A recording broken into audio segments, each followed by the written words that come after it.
Right now on that Mexican earthquake, that powerful earthquake that just struck near Mexico City. Again, first reports a 7.1 centered near the state of Puebla. We know that's pretty close, just about 76 miles southeast of Mexico City, where they definitely felt this one. Don Blakeman with the USGS joining us right now on the telephone. Don, what can you tell us? What's the damage? What's the danger when you have an earthquake as strong as this, as 7.1?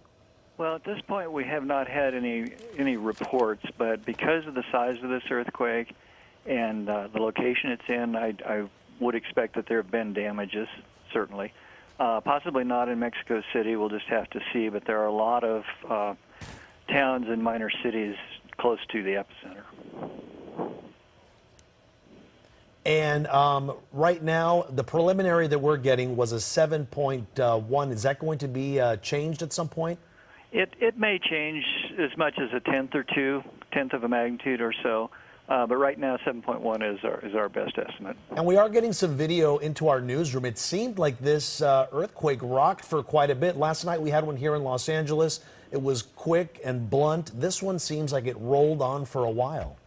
Well, that's pretty typical. The smaller the earthquake, the shorter the duration. So typically small earthquakes are felt like a quick jolt, whereas these larger earthquakes, which are releasing a great deal more energy, they tend to last much longer, and you get more surface waves, more rolling motion.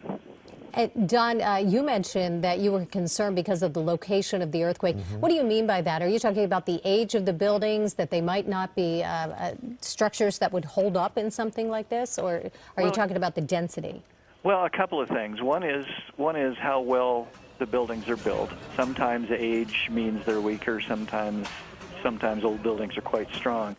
But it's more just the density of villages and towns near the epicenter. There seem to be quite a number of people close by. And Don, how soon before you think you'll be getting more on-the-ground reports back to the USGS as to the effects of this earthquake?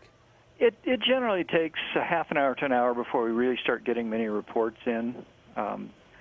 But we'll just have to see. It just depends on who reports from near the epicenter. All right, Don, so this makes all of us a little nervous. I know a lot of people are thinking we had that 3.0 last night here in the Los Angeles area in West LA, and now a major earthquake in Mexico. We had this pretty strong quake 2 weeks ago in Mexico. Does it indicate anything that a stronger quake could be coming here in Southern California? It really doesn't indicate that. We can't say yes or no if stronger quake is coming because, unfortunately, the science is not there to predict earthquakes. But the fact that these have occurred is just kind of how the Earth works. Earthquakes are random in time. They're not random in location. We know that the tectonic plate boundary is where most quakes occur, but we can say that these are typically not related. In other words, the 8.1 didn't trigger this quake or the one in California. We don't see that sort of triggering. Yeah, so not related, but obviously a good call for us to always be ready and prepared. Don Blakeman from the USGS, thank you so much for joining us this afternoon. And of course, we'll be getting more information on this throughout the afternoon. Yeah, we're starting to get a lot of video in now, too, as well.